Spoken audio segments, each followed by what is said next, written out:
Hello, everyone, and welcome back to Hannah Daily English, the podcast where we help you speak English with real confidence using real conversations.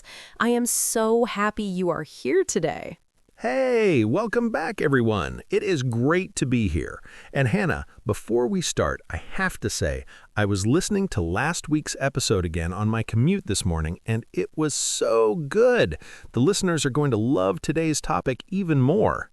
Oh, that is so kind of you to say. Yes, today's topic is one that I get asked about all the time. And honestly, even advanced learners make mistakes with this one. So if you have ever felt confused about it, you are completely normal. Completely normal. You are in great company. So today we are talking about would do versus would be doing. These two forms are both conditionals. They both use the word would, but they mean very different things. And most learners just use one of them for everything, which is totally understandable. But today we are going to fix that. By the end of this episode, you will understand the difference clearly. You will know when to use each one, and, most importantly, you will be able to use both naturally in real conversation. Exactly. And we want to hear from you. While you are listening today, think about this question. Is there a moment in your daily life where you imagine something different? Like, if your life were different, what would you be doing right now? Write it in the comments. We would love to read your answers.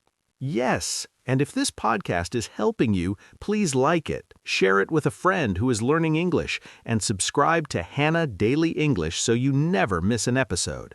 Okay, let's get into it. James, are you ready? I am so ready. Let's go. All right, let's start with the basics.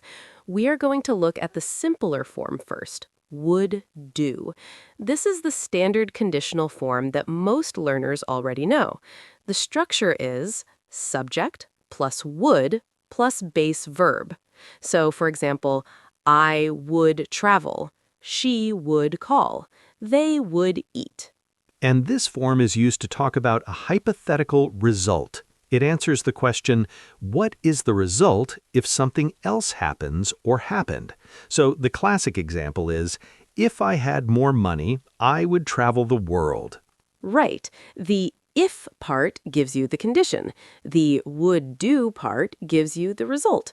And that result is a complete action, a single event, or a general fact about what you would do. Let me give you a personal example. I hate waking up early, so I always say, if I didn't have to work, I would sleep until 10 every morning. Would sleep. One clear result. I love that example. Mine is, if I lived closer to the beach, I would go swimming every day. Would go.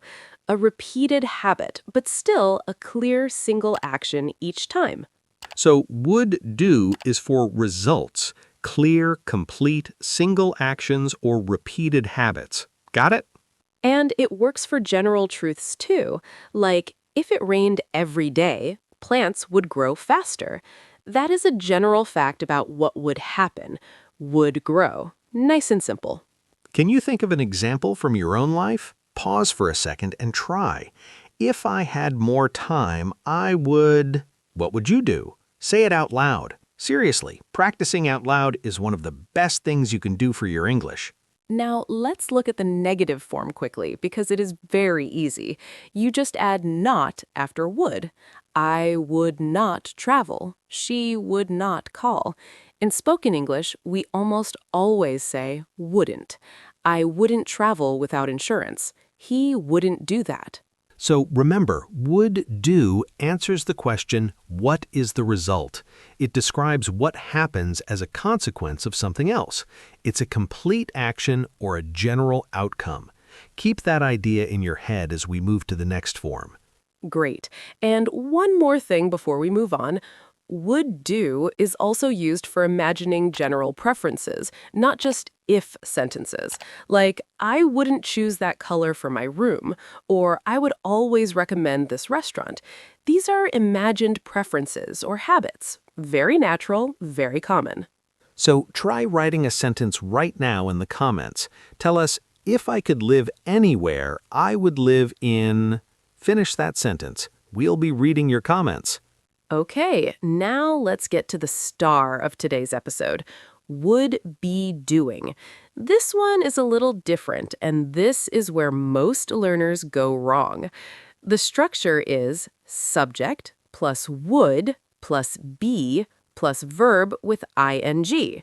So, I would be sleeping. She would be working. They would be traveling. And this form is used when you want to emphasize that something would be in progress, happening right now at this specific moment, or happening continuously over a period of time. It's not just about the result, it's about the action being ongoing. So here's the key contrast. Listen carefully. If I had more money, I would travel the world. That's a result. At some point, I travel. But if I had more money, I would be traveling right now. This means the traveling would be happening at this exact moment. It's in progress. It's ongoing. Oh, that is such a clear example. Let me try one. If I hadn't taken this job, I would be studying music in Italy right now. Can you feel the difference?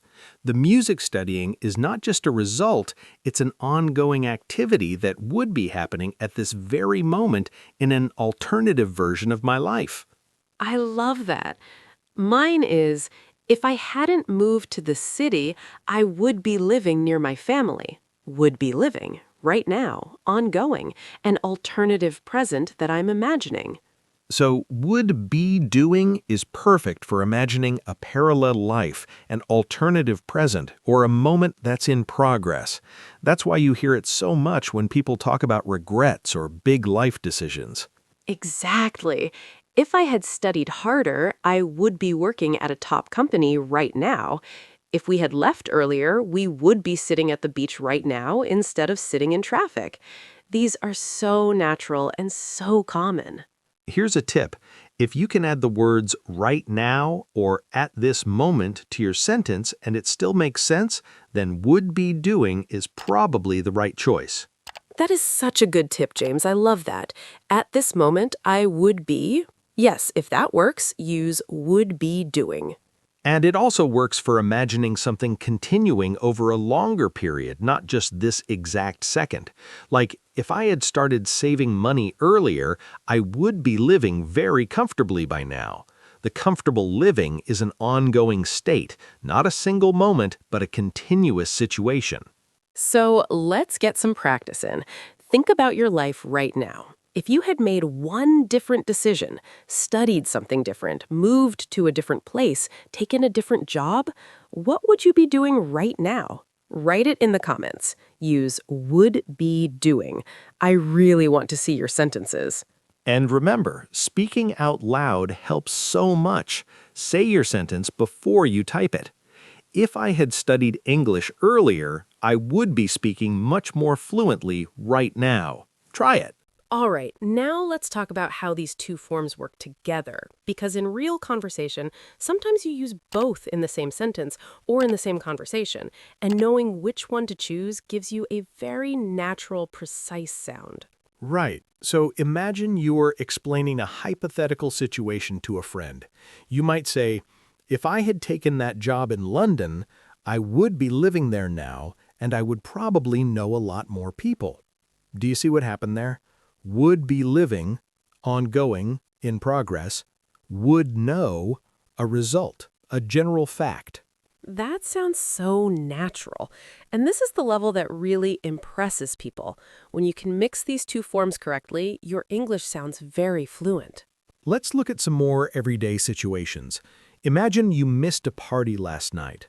You could say, if I hadn't been so tired, I would have gone.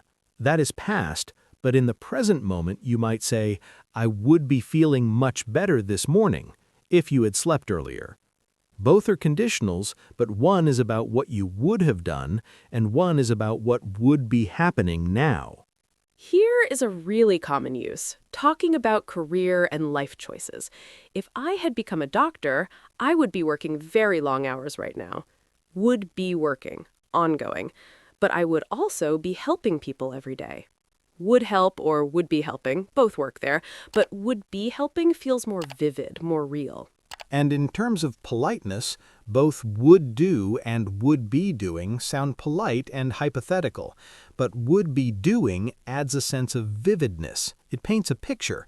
It says, this is not just a vague idea, this is a real moment I can imagine. So, here are 3 tips to remember. First, use would do for results, consequences, and general facts. Second, use would be doing for actions in progress, ongoing situations, and imagining alternative present moments. Third, you can use both together to create vivid, detailed hypothetical pictures. Let's do a quick practice. I will say a situation, and you, at home, decide which form sounds more natural. Ready? Situation 1. You did not eat breakfast this morning, so right now, in the middle of your morning, you feel very hungry. Which sounds more natural?